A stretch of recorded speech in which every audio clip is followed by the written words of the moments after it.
And something's wrong with Ricky Rudd. He's got damage in the front end. Look at Ken that. Schrader and Dale Jarrett get together, but they both straightened it out. And there is damage to Ricky Rudd's car. He's knocked the fender back on the tire. That's his problem. The right front fender's on the tire. He can't steer it. And Morgan Shepherd almost spun again down in turn 2. I tell you, it's happening so fast out here, the camera can't keep up with it, and I can't either. We can't keep up with it. Let's take a look at that Schrader-Jarrett almost crash. Well, you see Ken's going to get a run on Dale going down into turn 3. Don't know if Dale knows he's there or not, but Dale does cut down on Schrader. And they touch. Schrader gets out of it. They get straightened out and go on. By the way, this is Dale Jarrett's 250th NASCAR Winston Cup race. Now let's see what happened to Rudd. And what happened to Morgan Shepherd. That's the one I was hollering about there a moment ago. You can see he gets a little tap from Rich Bickle. Bickle gets a little tap from Earnhardt. Man, that was a beautiful save. Wow, it really was. So who did Rudd hit? Rudd hit the 87 car, Nemechek, the Burger King car. And Ricky Rudd took his car behind pit wall. They're working on the car now behind pit wall. And look at that left rear sticking out on the 21 car. There we see Rudd's crew working on that car. And Jerry Punch is right there. Well, what happened to Rudd about 7 or 8 laps ago down in turn 1? He came into contact with the car number 31. That was Greg Sachs, who had jammed on the brakes to try to keep him running over another car and had gotten sideways. Now, Rudd ran into the back of the 31 and pushed the right front of his Ford in, and apparently they have broken the radiator. They have burst the radiator. They're going to take the radiator loose and replace it, but unfortunately he's losing a lot of valuable laps here under the green flag. Looks like Rudd will have to wait on his first win in the 1995 season. He has not victored yet. He did, however, have a strong race last weekend in Michigan. Started second and led 46 laps before being sidelined. And he's won a race every year since way back. About 11, 12, 13 years ago. Jimmy Spencer just taken over the 3rd spot from Lake Speed. We were watching Martin Martin, their pole position winner, trying to get by Dick Triple. So a race for 6th spot. Race for Bramfield Sudbury. Gordon is your leader.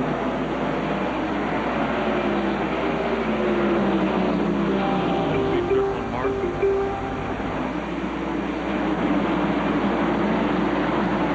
John Andretti tried running on the bottom side of the racetrack. Felt like he'd be better served to get out of the way if he'd move up a little bit, so he's done that. Benny, they told him in the driver's meeting. Oh, and Jeremy Mayfield. I thought he'd hit the wall, but he didn't. There he goes. They were told in the driver's meeting if they were getting lapped to move to the high side of the racetrack, let the faster cars go by on the inside. So that's what he's doing. Well, Benny, if he didn't hit the wall, he sure tried. Watch this as he goes in the corner. Here's Earnhardt on the inside.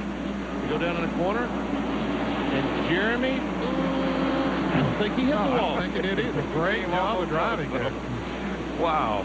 They almost made that a show car again. He's got a donut there on the right side.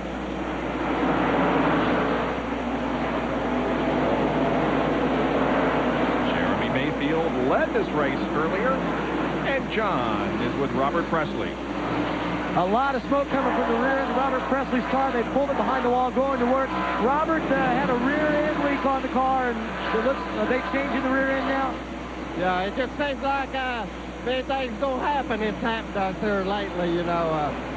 Rear end gasket was leaking a little bit, and finally lost all the oil and burned it up. We knew it was a matter of time. Well, Robert Pressley behind the wall sitting patiently in his car as Charlie Pressley, his brother, and the crew are going to change rear end gears. And so Robert sits patiently while on the racetrack. Earnhardt and Wallace are running together again, and that was a clean pass by Dale. Well, I think that Rusty realizes that right now Earnhardt is a faster car, and he's not going to hold him up. They're running 20th and 21st. Dale just took 20th spot from Rusty. Rusty's still fighting that problem, apparently, with the toe end, not exactly the way it needs to be. There is the leader of the race, Jeff Gordon, looking for 2 in a row here at Bristol on the high banks. He won the spring race. He's pulling away from the second place car of Terry Labonte, but that 43 car, Bobby Hamilton, is still able to stay out in front of him. Hamilton now is 4 laps down.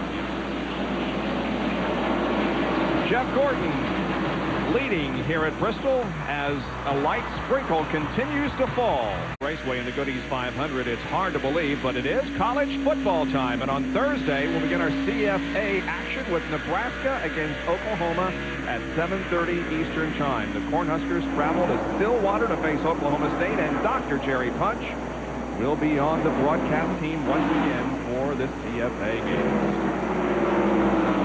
Gordon now beginning to run into some heavy traffic, and he finally did get around Bobby Hamilton and put Bobby down 4 laps again, but now coming up on Rich Bickle in the 40 car, which is currently being shown in 29th position. And Greg Saxton, 31. So we see while Gordon is trying to fight this battle, that Terry Labonte, the Kellogg's car, has just about caught him. At least he's closed the gap by 50% anyway. Yeah, he's much closer than he was. Here's Bickle trying to get by the 31 car. Meanwhile, here comes Hamilton again. He wants to get that lap back.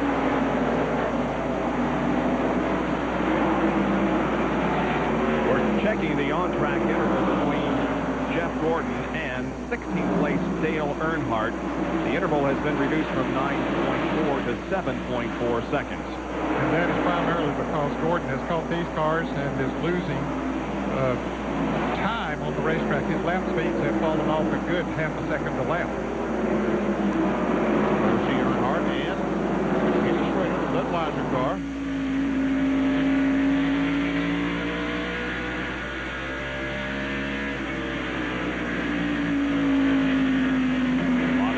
Up ahead. John Andretti to your right. Boy, John Andretti looking 335 laps in the car. Man, how depressing. A little contact there, looks like, between Earnhardt and Derek Cope. Schrader trying to get to the inside, but couldn't hit. No. I thought he had the nose up there and he was going to be able to make the pass, but he couldn't quite do it. 13th spot. He started 7th.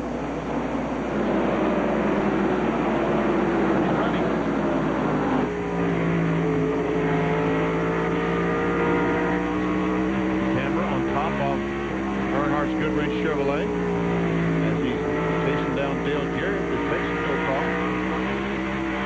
This whole crowd is gaining on Jeff Gordon because he has never been able to get around the 40 car at Rich Bickle. It's tough to pass on this racetrack, even if you're the leader and have the fastest car.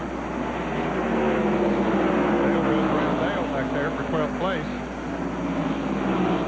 Earnhardt moved up another position, passing Dale Jarrett. Earnhardt has led more Goodies 500 laps than any other active driver. And he's even another one going to the inside of Jeff Bodine. Well, I'll tell you, he is really moving. Hard for him to pass, or whether they didn't move him over ready to go, or they're not fighting too hard. See how long Bill Elliott fights. We see Darrell Walker up there high on the racetrack, high out of the groove. I think Earnhardt stopped. I think he stopped since the other cars. His tires might be a little bit fresher in some of this competition. You're right. They are.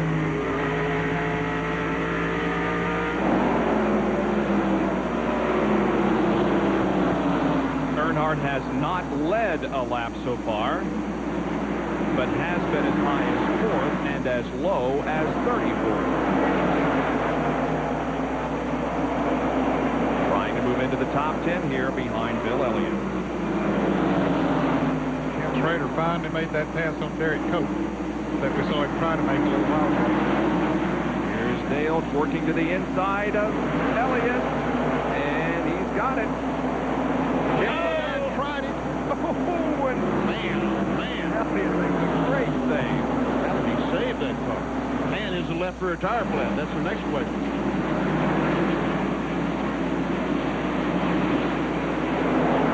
And Earnhardt was able to get by Ted Musgrave as well.